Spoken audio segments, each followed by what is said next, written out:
Conversa Monserrate, um espaço de escuta, de acolhimento e de muita arte. Hoje nós vamos conversar com uma pessoa muito especial, principalmente aqui para o Instituto, o nosso querido Paulo Henrique Sanches, um jovem autista, artista e estudante de moda. Seja bem-vindo, Paulinho. Oi. Me conte um pouco de você, me fale da sua origem. Nasci dia 21 do 6, né, de junho de 2005. Meus pais são Lucília Etienne Ferreira e meu pai é Paulo Marconi Sanches. Meu pai é do interior do Paraná, nasceu lá, a família dele é toda de lá. Minha mãe é do interior de São Paulo, perto de Iguape. A minha avó também eles são do interior, eles são tudo parte do meu pai, tanto da minha mãe quanto do meu pai, tudo do interior, né? Uhum. E só eu e acho que meu irmão nasceu em São Paulo. A gente não tem parente aqui, tipo, próximo. A gente tem uma tia-avó, por parte da minha mãe, e por parte do meu pai só tem meus avós. E aí, meus pais se conheceram, né? Isso antes do meu nascimento, eles se conheceram os dois tinham 23. 23? Não, minha mãe tinha 25 anos, Uhum. Meu pai tinha 32. Os dois se conheceram na corporação, que os dois eram GCM. Eram Guarda Civil Metropolitanos, eles fizeram concurso, meu pai em 93, minha mãe em 94, se não me engano. Os dois entraram na corporação, se conheceram na sede de Pirituba. Aí começaram a conversar, minha mãe já tinha 2 filhos de outro casamento, meu pai também do primeiro casamento. Uhum. Só que minha irmã do meu pai, a filha do meu pai, não morava comigo. Nesse caso, não morava com ele e ela não morou comigo. Quem morou comigo foi meus 2 irmãos, da parte da minha mãe. Eles se mudaram para um apartamento na freguesia, que é onde eu vivo até hoje com meu pai. E eles viveram lá durante 18 anos, que eles ficaram juntos. E hoje você mora com seu pai? Hoje eu moro com meu pai. A minha mãe, quando eles se separaram, ela falou: você quer vir comigo para Curitiba? Aí eu falei: eu não vou, mas porque eu tava com toda a minha vida para cá, eu tava terminando o colegial, tava com algumas coisas da adolescência, a recém-descoberta do diagnóstico do autismo. Então tinha muitas coisas acontecendo ao mesmo tempo, mais a separação. Sim. Então eu falei assim: não, mãe, eu vou ficar por aqui, obviamente vou te visitar, porque ela também ficava, a princípio ela não mudou pra Curitiba de primeira, ela mudou pra casa da minha avó, que era no interior de São Paulo. E aí eu falei: não, eu fico aqui, termino o colegial, aí depois eu decido se eu vou ou não.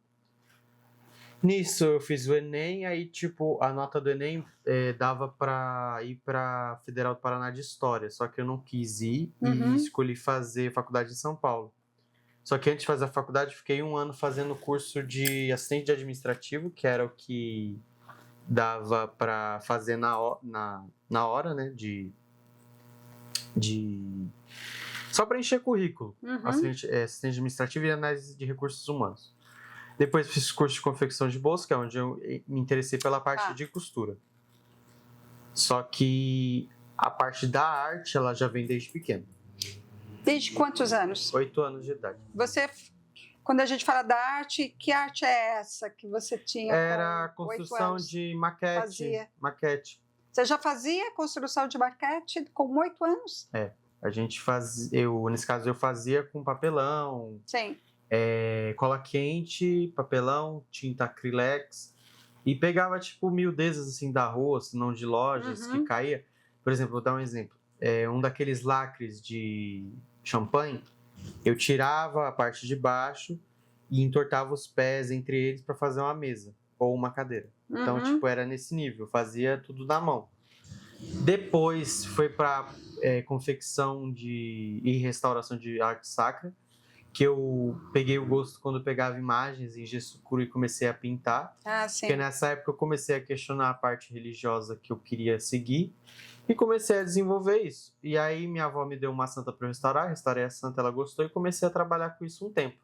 Aí só depois, depois que eu terminei o colegial, que eu comecei a mexer com a costura. Que aí eu peguei gosto pela profissão. Aí foi, tá? E aí Curso de eu moda. fui estudar moda, que aí eu percebi que tinha tudo isso, tanto a arte, quanto a história, a filosofia, Sim. a sociologia, a psicologia, que eu estava em tratamento recém-diagnosticado do autismo. O diagnóstico Nessa época o diagnóstico saiu justamente nessa época. foi entre a separação dos meus pais e o começo da vida adulta. Entendi. E aí foi uma época que eu precisava muito da psicologia, teve o tratamento, foi psicologia, da parte da psiquiatria também, então teve muitos testes para ter tanto vocacional quanto testes dentro do próprio espectro para descobrir qual que era o nível, qual que era o grau, qual que era a especificidade. Então, tudo isso. Tá. E aí foi trazendo para isso, a gente foi, na terapia, a gente foi eliminando as categorias e foi chegando a um consenso. E a minha psicóloga, ela é artista. Na clínica dela, ela colocava ela faz mosaico em quadros. Então, ela trazia muito desse acolhimento do afeto da clínica. Então, trazia para mim uma visão diferente de mundo, além do que foi me ensinado que era o mundo. Então, eu sempre fui muito curioso também para saber de história, saber de filosofia, saber sobre conhecimentos gerais. Então, fui pesquisando. E teve também uma fase que eu fazia o mapa mundi olhando só o Google Maps. Eu fazia na mão, fazia o mapa. na mão. Só que eu sabia onde eram os países, eu sabia onde estava tal coisa, então eu mexia nisso e uma vez eu inventei de fazer um mapa mundi em 4 cartolinas coladas uma na outra e pintar as bandeiras nessas cartolinas. Enorme o mapa, então. E aí deu certo. E como que você se apresenta hoje para quem não te conhece? Você tem um Instagram, é bom falar, né? Tenho o PH_PAVO, nesse caso Pavo, underline real, que é o nome do Instagram onde eu posto as coisas sobre moda, os trabalhos, as costuras e toda a minha parte artística, tanto de canto e música também é por lá. Tá tudo lá, Pavo Leal. Real. Pavo Real. Real. O significado vem que a palavra pavão em espanhol é pavo real. E uma vez eu tive um sonho com pavão e eu joguei no jogo do bicho e deu um número e acertou. E aí eu falei, não, vou colocar esse nome, que talvez seja... foi assim? Foi. Talvez seja significado de sorte. Só que eu falei, não quero colocar só pavão, quero colocar um significado interessante. Coloquei em espanhol porque a parte do meu pai, eles são descendentes de judeus, tanto de judeus sefarditas, fugidos da Espanha, idos para a Espanha, e espanhóis de lá mesmo, e ciganos. Então misturou tudo. E aí eu trouxe mais essa quesito da língua, né? Que eu queria muito aprender. Eu estou querendo aprender a falar. É um dos meus projetos também. Isso é bem bacana. E quando você percebeu que a arte se tornou uma parte importante na sua vida? Você falou que desde os 8 anos você faz arte, né? Quando que foi o despertar ali? Eu acho que foi quando eu quando eu comecei a fazer oficina de música e de canto com a Adriana aqui no CAISM da Vila Mariana. Tá. Que aí eu comecei a perceber que, além das manualidades, tinha a voz e o canto. E também percebia que tinha bastante amplitude. Tinha vários tipos de arte. Tá. Tinha vários tipos de arte. E eu comecei a perceber que não era só uma. Então são 7. Então várias. Sim. Mas comecei a perceber que o gosto começou a mudar. Tanto os hiperfocos por conta do autismo foram se direcionando, quanto a curiosidade foi aumentando sobre estilos de arte, sobre estudos sobre arte, então eu fui pesquisando cada vez mais. Foi aí que você foi descobrindo. Foi. Faz pouco tempo, então? Quanto tempo? Não, acho que desde criança. Que, na verdade, facilitou quando eu tive celular. Que aí eu podia pesquisar sobre tudo. Aí você começou a pesquisar... Eu já lia por conta da escola alguns livros que falavam não só sobre história, mas também tinha uns professores bem interessantes, professores lá da minha escola, que onde eu estudei, que eles falavam muito sobre arte, mas eles não falavam do jeito acadêmico, eles falavam do jeito de, tipo, isso é arte. Uhum. Tipo, a aula de artes não era apenas fazer um desenho, a aula de artes era saber movimentos artísticos, era saber sobre a história da arte, era saber Tá. sobre técnicas de arte, então não era só sobre uma coisa em si, Uhum. não era só sobre desenhar, não era só sobre se resumir a um tipo de arte. E eu acho que foi isso, foi muitos despertares ao longo da, tipo, até agora. Ainda tem bastante. Uhum. Então, acho que até conforme que eu vou crescendo, vai ter mais ainda despertares sobre arte, estilos artísticos, história da arte, porque eu sou muito curioso, sempre quero saber mais. Você quer sempre saber, né? E de que forma o autismo, ele influencia no seu processo criativo? Então, como eu disse, os hiperfocos, eles ajudam muito, porque eles buscam fazer uma coisa, mas eles querem fazer uma coisa, por exemplo, eu tenho a minha constituição particular que se não está de acordo com ela, não tá bom. Uhum. Então eu faço tudo niveladinho para ficar tudo bonito, para eu conseguir, e com que eu tenho controle, para eu conseguir fazer uma fazer? Uma coisa bem feita. Mesmo as coisas que eu mais tenho dificuldade. E o que é o bem feito na arte? Não na arte, tô falando na minha vivência. Eu acho que assim, o bem feito é quando você consegue entregar o que você promete a si mesmo. Nesse caso, o que eu prometi para mim mesmo. Então, se eu tô... Esse é o bem feito. Para mim. Não, Sim, a arte, ela não tem definição de bem feito ou mal feito. Então, eu acho que, para mim, essa é a definição. Você conseguir fazer tudo dentro daquilo que você foi capaz e você prometeu para si mesmo, no quesito íntimo meu. Por exemplo, eu prometi fazer uma restauração e eu quero fazer. Quero deixar Você tudo... mesmo trabalhou com restauração também, né? Sim. Foi dos 13 anos até agora que eu comecei, que eu mexo ainda, né? Aprendo novas técnicas de diluição de produto, de mexer com produto químico. Então, eu ainda aprendo. Mas, tipo, eu acho que quando tá bom pra mim, quando eu me encontro satisfeito, que eu sei que aquela pintura tá boa, pra mim, aquilo não tem mais volta, tá daquele jeito, vai ficar daquele jeito. Então, eu acho que é mais um rigor meu para com as outras coisas. Entendi. Eu faço. E você pretende fazer outro tipo de arte? O que você pretende? Assim, eu não sou muito fã de pintura em tela, né? Porque eu não gosto. Pra mim, no meu caso, me limita. Me limita eu. Porque eu gosto bastante da parte de escultura. Eu tenho bastante interesse em aprender escultura. Ou história da escultura. Mas eu gosto bastante de ver... Atualmente, eu estou com um hiperfoco em um estilo de arte que é o arte nouveau, né? Que é a arte mais floral, uma coisa mais orgânica, que eles colocaram em envolvimento das plantas, da pureza da mulher, da representação da mulher. Eles pegaram bastante coisa da Grécia Antiga e trouxeram para o contexto de 1920, né? Então, tem muitos objetos que eu acho interessante. Então, eu gosto bastante desse estilo. Tanto para casa, estilo de casa, eu gosto desse estilo e gosto do estilo dos anos 50. Então, eu acho que é isso, não tem muita... Eu acho que sobre influencia por conta do hiperfoco, e tanto é que tem esses hiperfocos de estilos artísticos que eu tenho, mas eu acho que, às vezes, por conta da sobrecarga sensorial e tanto de produção, às vezes, de fazer uma roupa, de fazer alguma restauração, às vezes se torna prejudicial, porque exige muito de mim mesmo. Então, às vezes, eu não durmo à noite por conta de certas coisas que eu tenho que acabar. Então, eu tô aprendendo agora a separar isso e perceber que, não, deixa para outro dia e tá tudo bem, não vai acabar. Entendeu?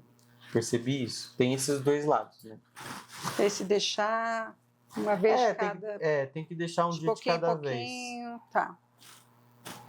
E o que a arte te permite de fazer coisas que é difícil falar em palavras, dizer, né? Eu não digo na restauração nem tanto, e nem no fazer com as mãos, pra mim. Mas eu acho que na música, nesse caso, no canto e no toque, eu gosto bastante de dois poetas brasileiros, que para mim são poetas, mas eles são cantores, né? Que ficam uma coisa perto da outra. que é o nosso cavaquinho Cartola, porque eles cantaram a dificuldade deles que passaram no morro, como a pobreza, a miséria ou a desilusão amorosa, nas músicas. Então e até outros compositores como Candeia, o Carlos Cachaça, Clementina Jesus, então tipo, eles trouxeram muita a dor e muita representação. Nem que seja um samba que fale sobre escravidão, como era a escravidão, mas um samba que fala sobre desilusão amorosa, sobre contexto social, crítica social. E é isso, eu acho que sentir a tristeza ou qualquer sentimento ruim sendo expulso pela música ou pelo qualquer tipo de arte que você queira fazer ou se represente. Nesse caso, o meu seria a música. O cantar me liberta de muitas coisas, assim, de sentimentos ruins. Você gosta muito da tradição do samba, né? Sim. Da tradição do samba, da tradição como... Da tradição mesmo. Da tradição brasileira. Marchinhas. Marchinhas, tradições religiosas, tradições... eu falo não de confecção de família, porque família são muitas coisas. Mas tipos de confecção de contexto, de época, contexto de coisa, eu gosto bastante de construção dessa parte. No sentido da construção, a tradição nesse sentido. De construção, de ancestralidade, de família de mesmo. Família e de trazer a força, a brasilidade, principalmente a brasilidade. Que é o que eu mais gosto de trabalhar. Eu percebo que você gosta e sempre, desde o início que a gente te conhece, você sempre fala do samba e da tradição do samba, né? Sim. E conhece mesmo. Se a gente for falar de um aqui, você vai até... Sim. Se a gente... por exemplo, a tradição do samba, ela envolve muitas tradições de religiões afro-brasileiras, como Umbanda e Candomblé. A origem, né? A origem. Porque o avô do samba é o Lundu. O Lundu, ele foi trazido como dança dos africanos que se reuniam nas senzalas, porque na verdade é assim, na África, os orixás regem nações. Não são um xirê como é aqui no Brasil. No Brasil, o xirê foi trazido para reunir todos os tipos de orixás, nesse caso, essa nação cultua Ogum, essa nação cultua Yansan, é para juntar essas danças, para eles justamente rodarem o xirê, para juntar eles todos num só lugar, não ficar, porque não tinha como cada um ter seu lugar dentro do contexto da senzala, não tinha. Sim. Então, eu acho que e o Lundu servia para isso. O Lundu, ele é o pai, ele é o avô do samba, porque o Lundu trazia as tradições africanas de cultos e ritos, de invocação, de limpeza, de qualquer coisa, que trazia essa finalidade com a África. E depois, conforme foi adicionando os tambores, aí tem as junções culturais, com os indígenas, com os portugueses. Então, foi havendo trocas, e o principal lugar que teve trocas foi a Casa da Tia Seata, no Rio de Janeiro, porque você tinha os tambores portugueses de um lado, que eram tambores mistura de portugueses com árabes. Você tinha os tambores africanos, e você tinha os ritos de diversas crenças ali. Então, conforme mistura tudo, todo o contexto dentro da brasilidade, da formação do Brasil, que o Brasil é uma grande miscigenação, então nasce o samba. Entendi. O samba nasce como uma reunião para não só sociabilizar, mas como um ritual mesmo. É uma purificação. Você trazer o sentimento da crítica social, da desilusão, da dificuldade da vida. Então, muitos sambas falam sobre isso e trazem isso. O samba, ele é uma resistência social dentro da sociedade brasileira, construída de um período pós-escravocrata completamente falido, que não trouxe apoio aos escravizados, tipo de rescisão governamental, não teve nada, isso foi deixar uma mão na frente e outra atrás. E ainda mais incentivo governamental para imigrantes que também vieram de lá pobres e vieram para cá pobres, ou seja, juntou os pobres de lá com os pobres de cá, e aí teve essa coisa mais gentrificada e povão que ficou, que é a junção de todas essas culturas em um só lugar. Então, o samba e a vivência brasileira, a brasilidade como um todo, o sentimento de brasilidade, ele vem do povão. Ele não está nas elites, ele está no povão. Não está em qualquer imagem, assim, do...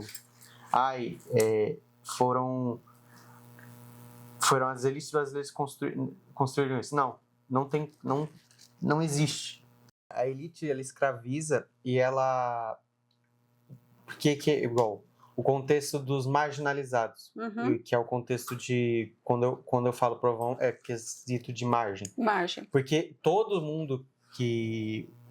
Quando teve, por exemplo, vou dar um exemplo. No Rio de Janeiro, quando teve a política do bota abaixo, que foi uma política do prefeito Pereira Passos, foi uma política de ir abaixo os cortiços que moravam no centro do Rio, e tinha muitos ex-escravizados que moravam lá. Ex-escravizados, residentes da Guerra do Paraguai e de outras guerras no Brasil, como Canudos. Então esse pessoal foi tudo para o centro, só que eles viviam em péssimas condições, um amontoado um no outro.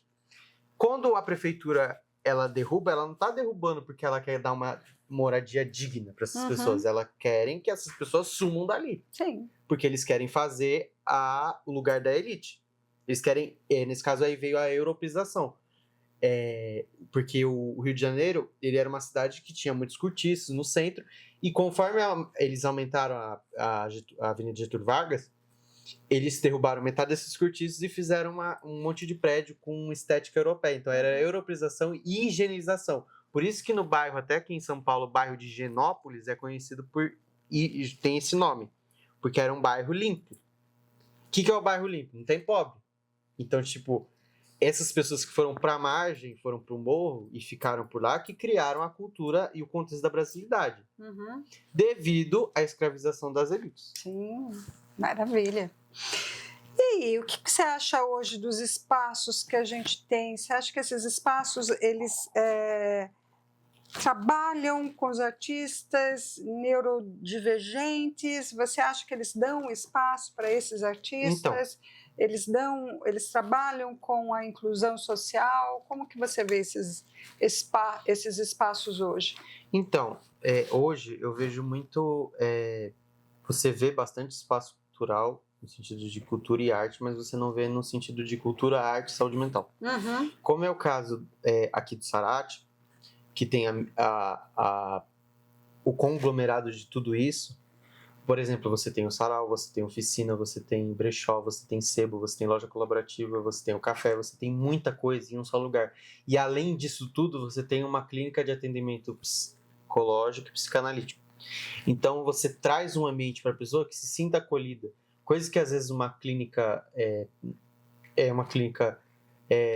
convencional ela não teria. Tipo, eu digo, por exemplo, na clínica que eu ia, tinha bastante arte, tinha bastante cor, não era um minimalismo feio, que é o minimalismo que não tem nada, que é só, tipo, um vaso e uma planta e acabou. Não tem arte, não tem nada.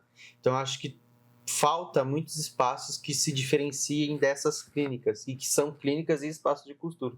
Então, eu acho que esse local que nós estamos, que é o Sarate, ele é um ponto diferencial de muitos outros pontos que você vê, tanto de cultura e arte, e tanto de saúde mental e assistência à saúde mental. Nesse caso, não é uma coisa convencional. Porque a pessoa que chega aqui, ela chega estressada, e ela vai ser atendida, ela toma um café, ela vê se está acontecendo alguma coisa, ela lê um livro. Então, se ela chega mais cedo, ela tem todo um amparo afetuoso e até terapêutico para a pessoa entrar no atendimento mais tranquila do que ela chegou. E até para os autistas, o ambiente é ótimo. Descontrai, é isso? Esse acolhimento, a pessoa chega, descontrai, é diferente de uma clínica convencional. Porque você só esperaria. Teria o café,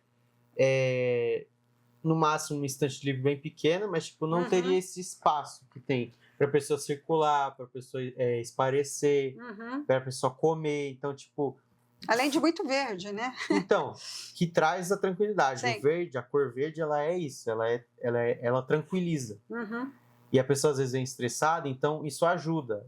Muita planta, muito... que Então, também ajuda, não é? e você não encontra Natureza. isso nas coisas. Você não Uhum. encontra isso em outras clínicas. Então, eu acho que falta, principalmente para o pessoal neurodivergente, que tem muita sensibilidade auditiva, sensibilidade visual, sensibilidade a toque. Então, eu acho que aqui também é um ambiente muito bom para isso. Uhum. Porque geralmente a música tá baixa, Sim.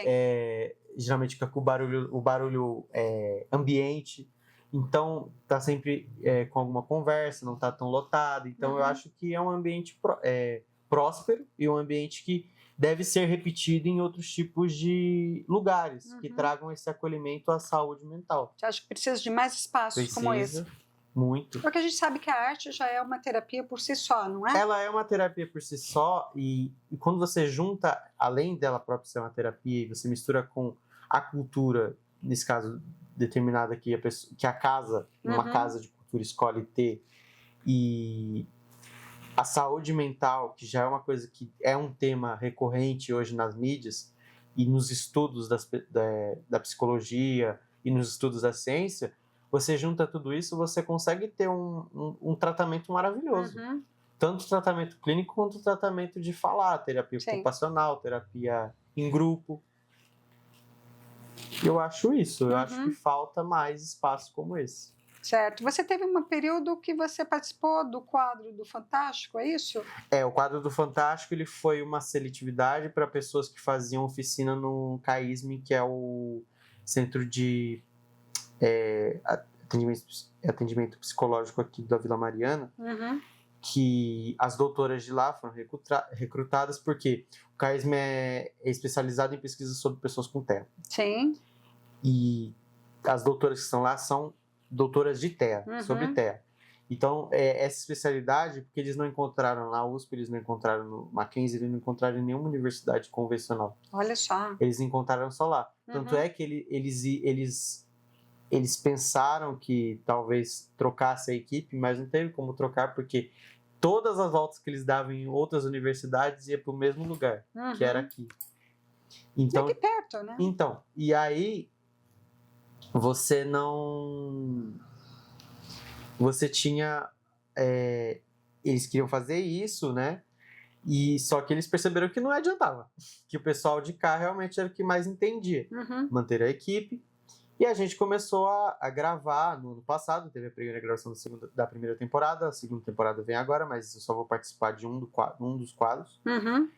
E a primeira temporada a gente fez a gravação lá na Pinacoteca. Foi um atendimento muito bom da equipe da Globo. Tipo, teve um acolhimento.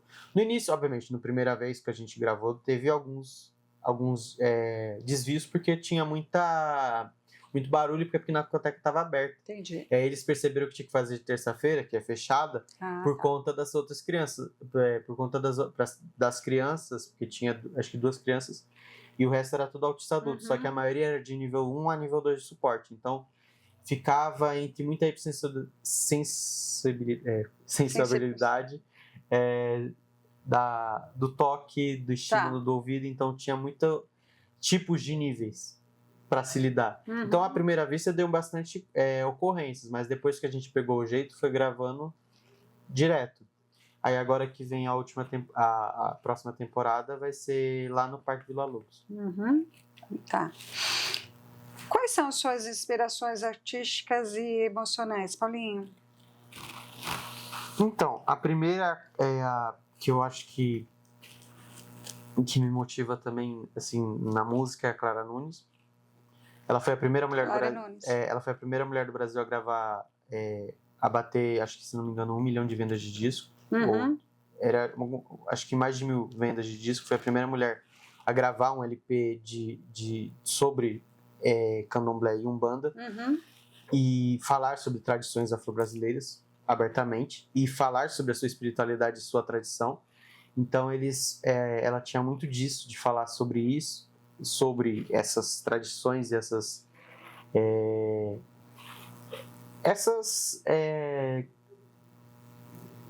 características do Brasil, né? Então eu acho que ela é uma sobre inspiração... a cultura brasileira, é isso? Sobre tudo, ela misturava tudo, ela misturava o forró, ela cantava forró, ela cantava samba, ela cantava shot, ela cantava baião. Então, tipo, ela misturou muita coisa. ela não era uma artista só. E ela mesmo diz que ninguém tá nesse mundo de passagem, todo mundo tá aqui para cumprir alguma coisa. Então eu acho, é igual que ela falava, o canto dela é o que ela tinha para dar. Ela começou como cantora de bolero, depois o Chacrinha falou pra ela cantar samba, num programa do Chacrinha, primeira vez que ela foi. E aí ela começou a cantar e trazer toda essa espiritualidade, essa tradição maravilhosa que ela traz. A segunda é a Carmen Miranda, que tinha como teve como grande ápice na década de 40, na década de 30, a demonstração do que era o Brasil, né? O que é que a baiana tem. Sim. Só que não era uma rendição. Muitas pessoas pensam que era uma rendição, só que na verdade era uma resistência. Se você procura a história, você vai lá no Museu Carmen Miranda do Rio de Janeiro, você vê a biografia dela, ela sofreu muito na mão do marido. Inclusive dizem que o marido praticamente que induziu a morte, porque ela tomava muito remédio de emagrecimento, ela tomava muito remédio controlado para saúde mental, porque ela tinha depressão. Ela estava em tratamento de depressão e tratamento de ansiedade. Então, a maioria desses motivos que ela morreu por overdose de medicamento foi causado pelo marido, que era um pulha, maltratava, batia nela, explorava ela, porque ele era o empresário dela.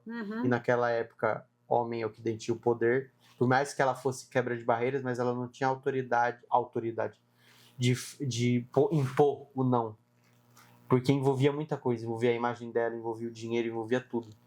Porque envolvia a imagem do Brasil pro mundo. Não envolvia só ela, Carmen Miranda.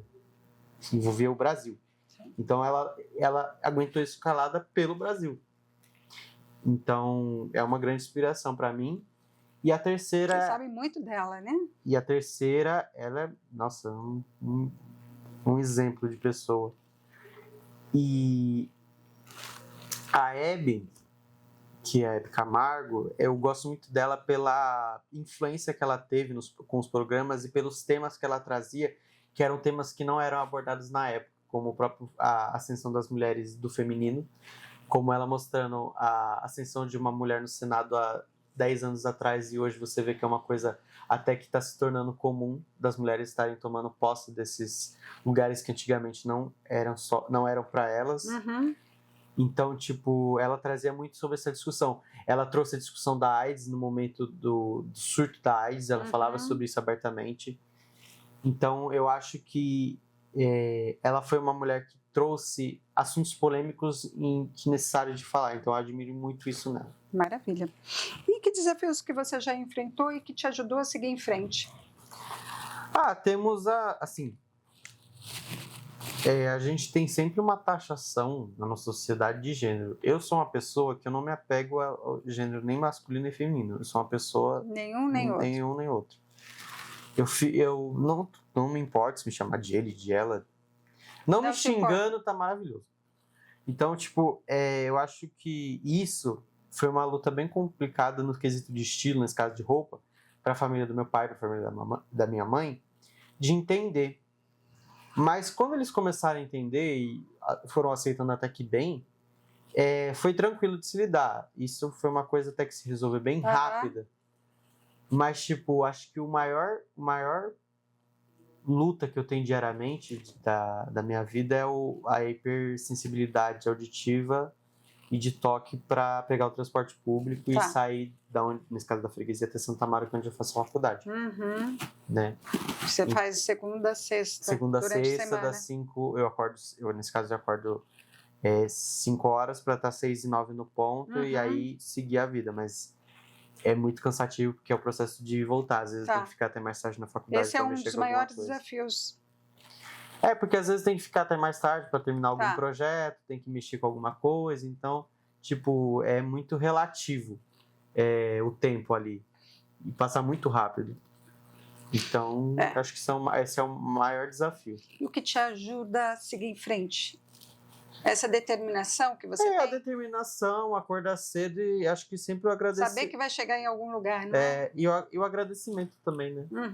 Não, tipo, também o conceito de Deus que eu tenho para mim, com as minhas misturas religiosas que eu cresci assim, Mas eu acho que o agradecer de modo geral, Tá. o universo ou qualquer tipo de coisa, mas não necessariamente a algum ser, mas Sim. o agradecimento. E que mensagem sua arte busca transmitir? Hoje você tem seu estilo, não é? Sim. É que assim, em questão de estilo, a adolescência sempre muda, né? Atualmente eu tô com o meu estilo característico. Hoje é o atual. É o atual que eu pretendo levar pro resto da vida, que é o que eu sempre gostei de misturar, tanto feminino quanto masculino. Tá. Eu já fazia Tem isso antes. uma mistura aí. É um androgenismo, né? Tá. É uma mistura dos dois, só que antes tipo, eu já fazia, só que eu fazia escondido dos meus pais. Você fazia já isso antes? Fazia. Ah. E aí, tipo, mas eu me vestia também pelo terno, porque eu acho que o terno, de modo geral, tanto feminino quanto masculino, ele transmite uma imagem de poder e uma elegância que eu acho que nenhuma roupa comum, não comum, mas de uso diário, como camiseta normal, ou uma bermuda, ou qualquer tipo de coisa vai trazer.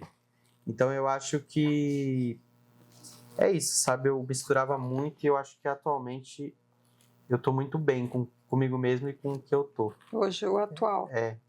E que conselho você deixa para os jovens artistas, autistas, que querem seguir a vida através da arte? Tem sempre uma... eu acho que você seguir a sua intuição, você seguir a sua consciência é o melhor, porque as pessoas, elas tratam muita gente como criança, às vezes. Então, eu acho que você trazer também um pouco de imposição de quem você é, do que você quer, da arte que você vai fazer. E eu acho que a persistência e não abaixa a cabeça, independente das ofensas, que eu sei que é difícil receber ofensas. Não é nem as críticas são construtivas, mas as ofensas são degradadoras. Então, eu acho que é persistência, consciência e intuição. É esses três para você levar a sua arte a fundo. Como que é? Consciência, intuição e persistência. Sim, esses três eu acho que seriam fatores necessários. interessantes para a pessoa levar a sua arte para frente, sendo neurodivergente.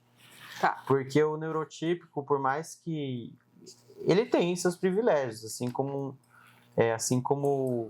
outras pessoas que têm privilégios. Então, tipo, o rico tem mais privilégio que o pobre, o hétero, dentro de uma construção normativa do mundo, ele tem mais privilégio que o homossexual. Então, tipo, eu acho que o neurotípico ele tem mais privilégio que o neurodivergente, porque ele funciona como o combinado. Sim. O neurodivergente ele não funciona como combinado, ele destoa, entendeu?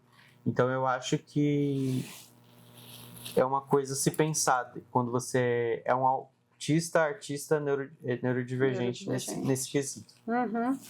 Paulinho, querido, obrigada por essa conversa maravilhosa que tivemos aqui. Saiba que você é uma grande inspiração para esses jovens autistas, artistas que seguem aí pela vida, viu?